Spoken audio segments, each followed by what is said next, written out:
Thanks for joining us. I'm Megan Roberts. 3 Northwest Territories MLAs want to form a separate committee to vote as a bloc on issues, an effort they say will help save consensus government in the territory. The MLAs announced their proposal today at the Legislative Assembly. The CBC's Nadir Hashmi was there. 3 Northwest Territories MLAs are pitching to form an independent committee to vote on issues as a group. Currently, all regular MLAs are part of the Standing Committee on Accountability and Oversight.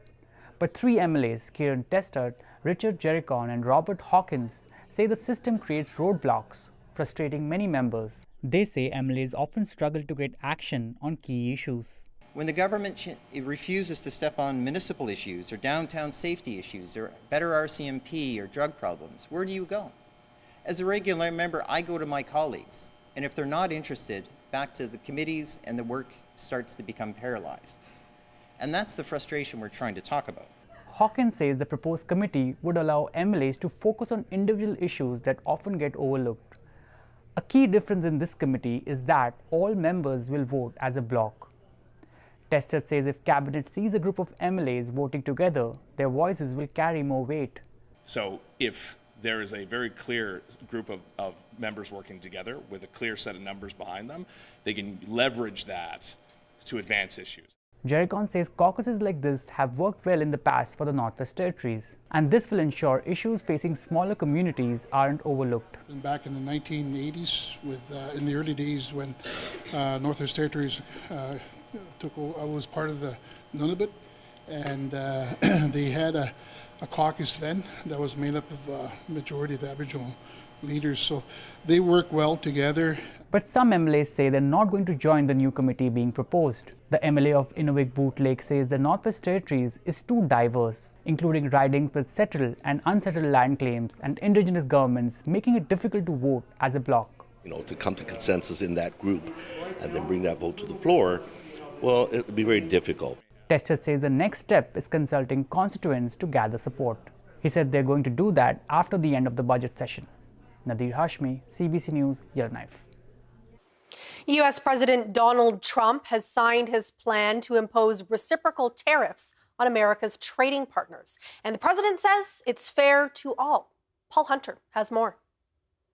If by this point anyone doubted Donald Trump is a massive fan of tariffs, there's no denying it now. On top of the existing threats against Canada, Mexico and China, with the stroke of a pen this afternoon, he's now effectively threatening to put tariffs on the whole world. Reciprocal tariffs, as they're known, a kind of tit-for-tat tax on other countries who have tariffs in place against U.S. goods. Trump's new tariffs would kick in after several weeks of study by his administration, unless the other countries eliminate their tariffs.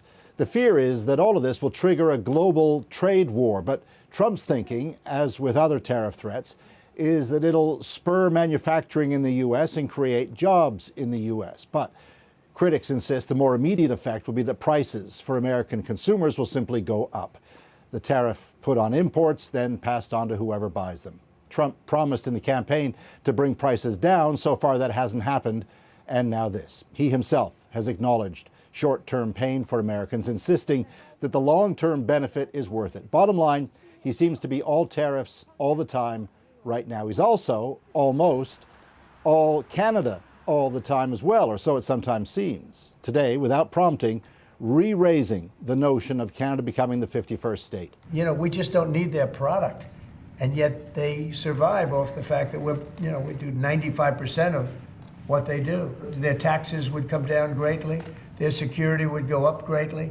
Amazing things happen to Canada. Why would we pay $200 billion a year in subsidies to Canada when they're not a state? You do that for a state, but you don't do that for somebody else's country. So I think Canada is going to be a very serious contender to be our 51st state.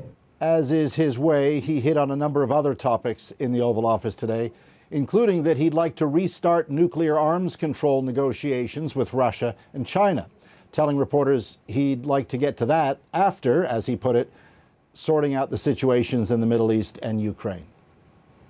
Paul Hunter, CBC News, Washington. As Trump moves to impose tariffs across the globe, other countries are countering with their own moves. China announced last week that it's restricting the export of several critical minerals to the U.S. Tungsten is on that list, a metal found in large quantities in the north. All three territorial premiers were at a Washington think tank today for a panel on Arctic security and diplomacy. They spoke about the critical mineral potential in the north and emphasized the importance of good Canada-U.S. relations. Here's part of that conversation. We've got 28 to 34 critical minerals.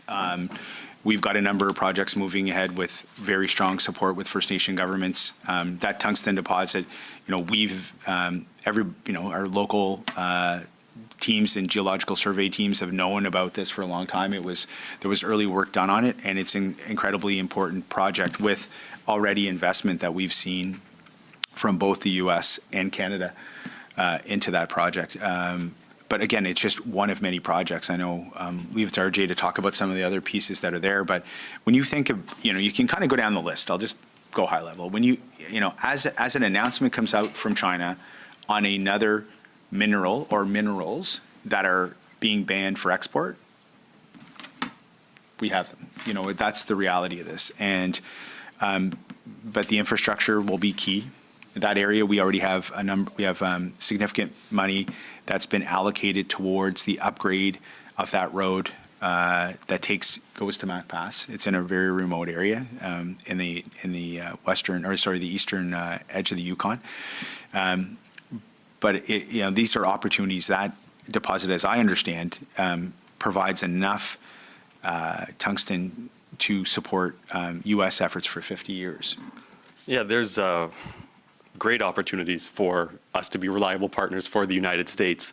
We have, Canada's identified 34 critical minerals. The U.S. has their own list. The U.S. Department of Defense has their own list. And we have something from every single list. I believe China put export controls on bismuth as well, on rare earth elements, and we have those. And so if governments, if companies don't want to get them from the Northwest Territories, from the Yukon, from Nunavut, they're going to have to get them from China. And so it just makes sense to build upon our natural partnership. So I think that with this new lens on the world and on the Arctic, and with the new threats that the world is facing, it's as important as ever to have strong relationships between our two countries. And we've put that out there to the U.S. government that we want to have that partnership. We're open to it. Let's have the conversations. Let's talk. Because there is no two greater partners in the world than Canada and the United States. For hundreds of years, we've shared the world's longest undefended border, and we've been peaceful. Both of our countries have prospered because of that trade and that relationship. And there's no reason why we should stop that. That should continue into the future, and we're ready to make that happen. Nunavut Premier PJ Akiaguk has repeatedly said that Trump's tariffs should prompt Canada to focus more on developing northern resources. Today, he drew attention to the ongoing cost of living crisis in his territory and the effects tariffs would have on Nunavummiut. Akiaguk worries that economic strain in the south would be amplified double or even triple in the north. We already have the highest cost of living. We have challenges in terms of the construction that we're hoping to do. So any new tariff or any new tax being put on will already have a detriment in terms of the potential impact we see in the north. The Premier's trip comes amid a 25% tariff on all steel and aluminum imported into the U.S. U.S. President Donald Trump previously paused other tariffs aimed at Canada for a month.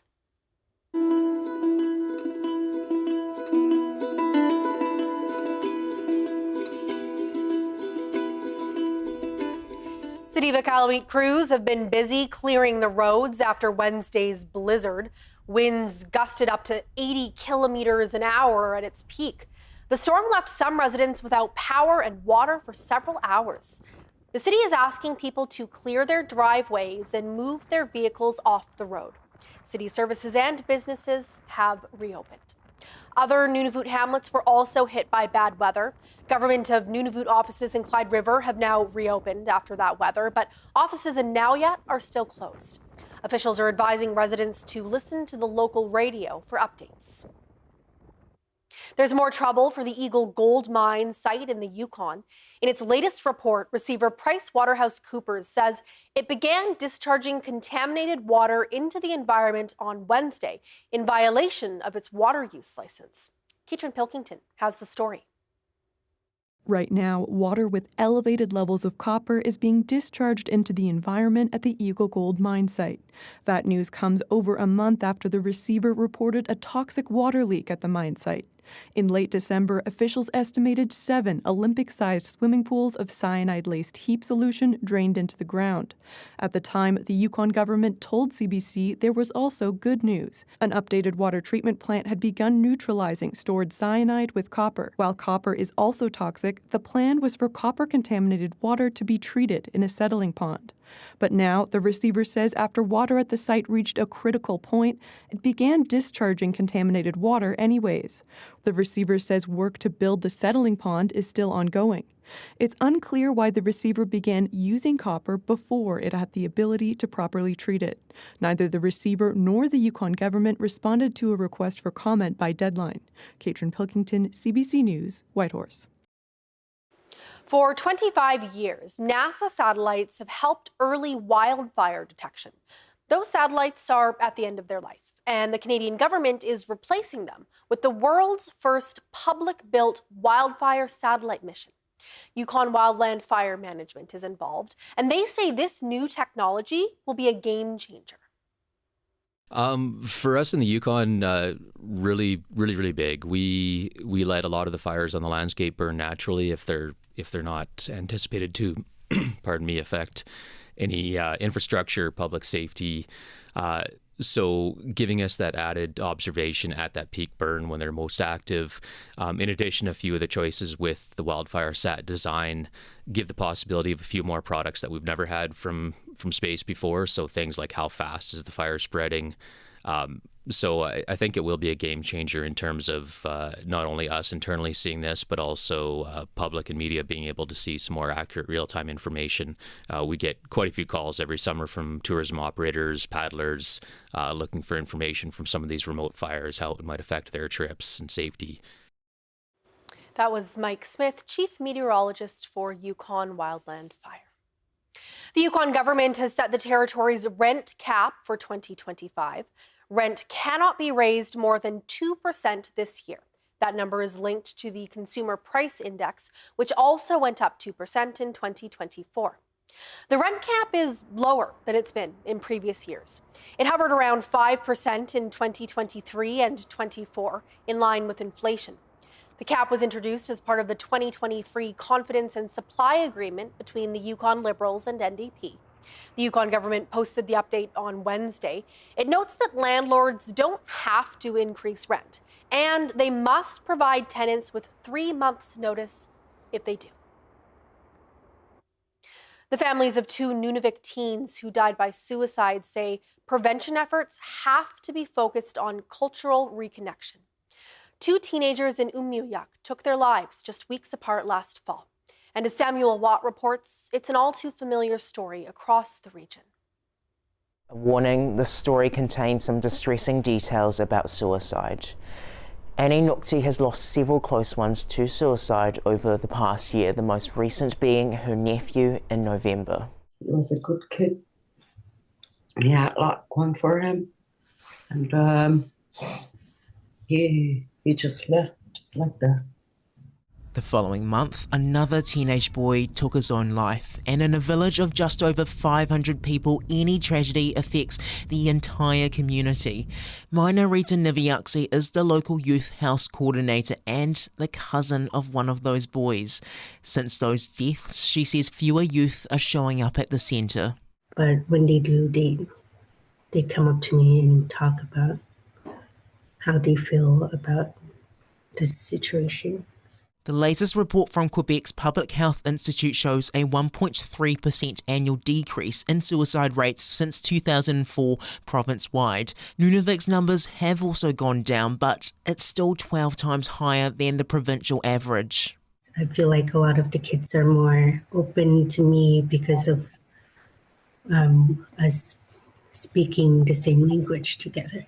Which is why she says the emphasis of any wellness program has to be on cultural connection, activities on the land, more Inuit staff, for example, and spreading hope, a message her Aunt Nukti shares. Life does get better. It will get better. There's still a lot of hope there. So much to live for, so much to do. Samuel Watt, CBC News, Iqaluit. If you need help, you can call the Nunavut Kamatsiaktut helpline at 1-800-265-3333 or Talk Suicide Canada at 1-833-456-4566. Forced and coerced sterilization of Indigenous people is still happening. The Survivors Circle for Reproductive Justice has supports available for Indigenous survivors. Join the National Registry and access up to $70,000 in healing support funds for individuals, families, and communities. The deadline to apply is March 31st. If you or someone you know has experienced forced and coerced sterilization, please call 1-877-386-0750 or visit reproductivejusticesurvivors.ca for more information. The Kanuipita National Inuit Health Survey team is going to every community in Nunavut, speaking to Inuit about their health and wellness. And every answer will help us as Inuit determine our own priorities for a healthier future. Together, we will answer the question, Kanuipita, how are we? Find out when we're coming to your community. Learn more at qnihs.ca.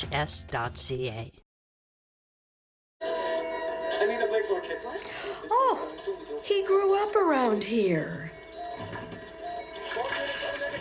Oh, isn't this nice?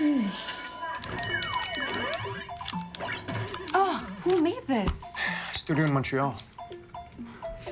And this? It's a collectible. You're disgusting.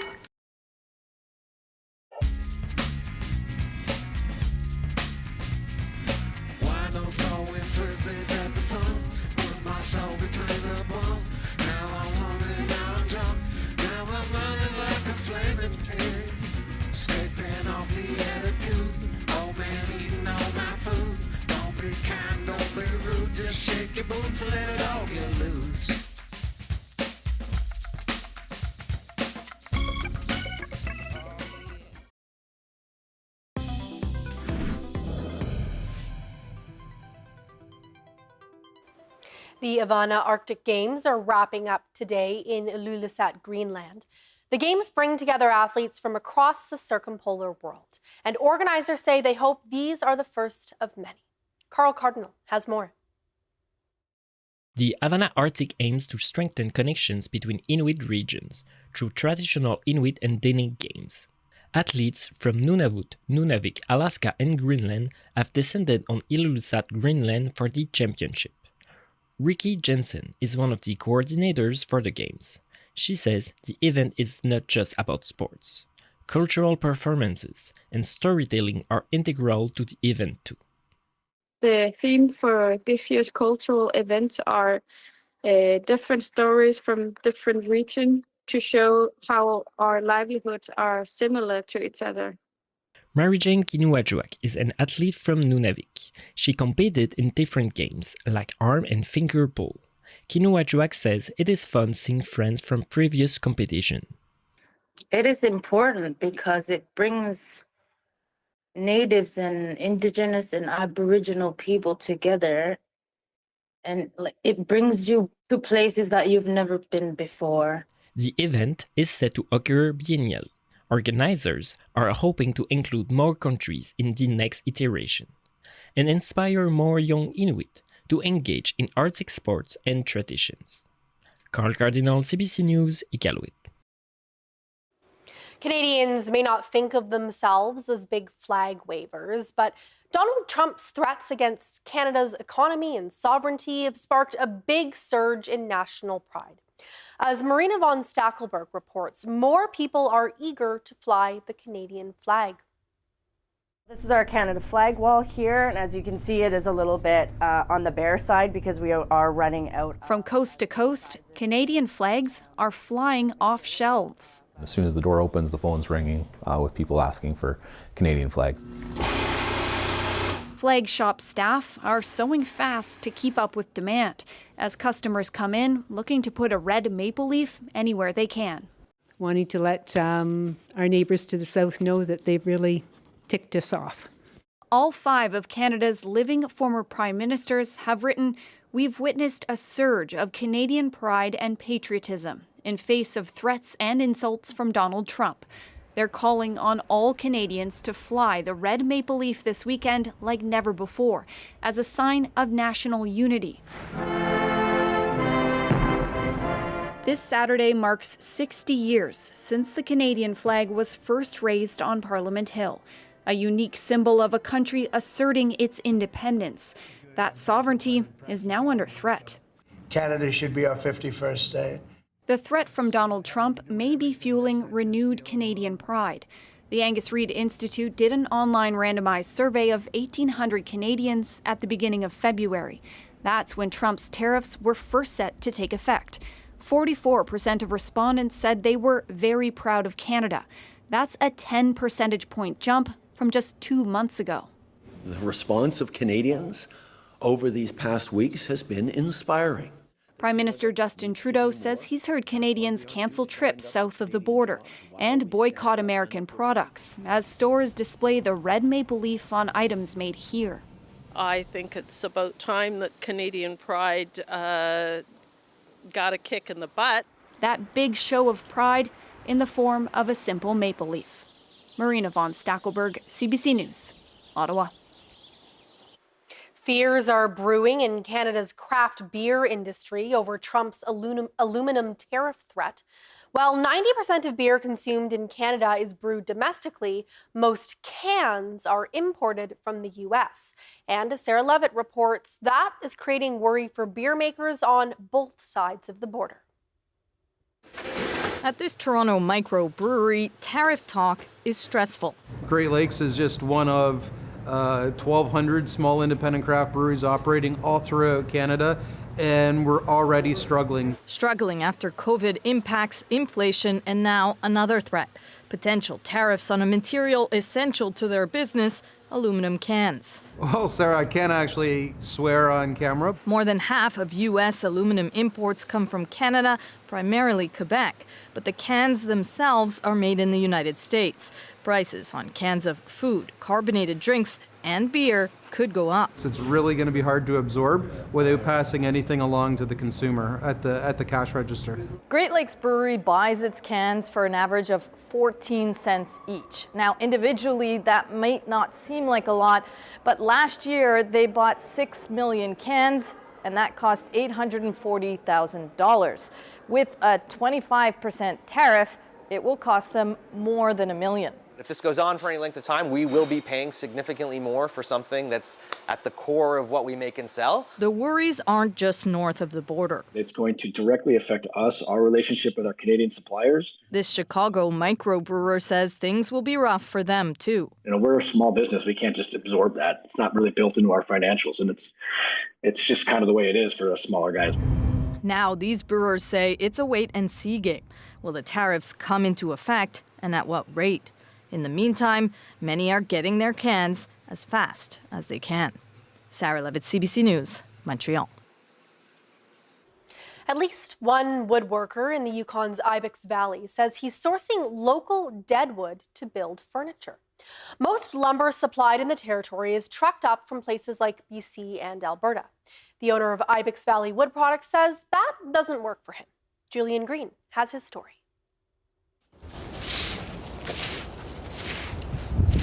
This large pine likely would have been destined for someone's wood stove as firewood, but Ulrich Traxel got to it first. He's using it for something much different, making a set of chairs. What's more, the tree was already dead when it was harvested from an area hit by wildfire. Traxel wants his small business to have little to no impact on the environment or the climate. And besides, Whitehorse has long lacked locally made furniture. everyone to be able to enjoy locally made, locally grown wood products, because what we can buy in this town is not good quality, and it's usually from far away, and it's cheap because it's mass produced. Peter Wright, executive director of the Yukon Wood Products Association, says when it comes to timber harvesting, firewood is the cash cow. Not wood for furniture or home building. Wright says it's been like this for decades, and he wants to see more people use the wood for other things. More dead trees in burn areas felled, and more quickly. Every time that a truck brings something in, whether it's a chair, whether it's a table, whether it's a 2x4, that could have been made here, when that truck hits the road south, all of the revenue, all of the profits, all of the employment leaves with it.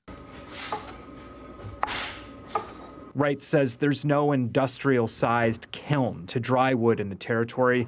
That makes it imperative to harvest wood that's already dry. Wildfire handles that whole process naturally. Julian Green, CBC News, Whitehorse.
And that is Northbeat for tonight. For news anytime, go to cbc.ca/north. Thank you for watching. I'm Megan Roberts. Have a good night.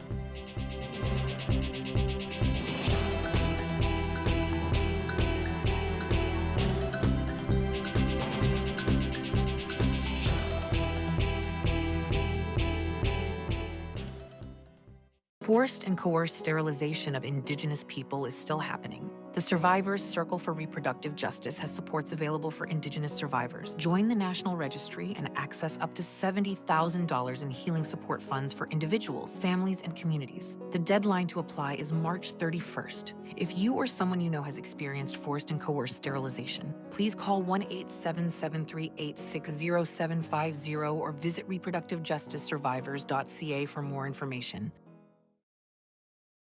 The Kanwipita National Inuit Health Survey team is going to every community in Nunavut, speaking to Inuit about their health and wellness. And every answer will help us as Inuit determine our own priorities for a healthier future. Together, we will answer the question, Kanwipita, how are we? Find out when we're coming to your community. Learn more at qnihs.ca. One good scheme deserves another. Stay on him. I feel we may be in for a challenging few days. Cheers. Cheers. 12 new records for a penny. Sounds too good to be true. It's not a scam. Cancel anytime. It's all in the fine print. You're going to end up on the hook for a lot more. You think I'm stupid? I used your name to sign up.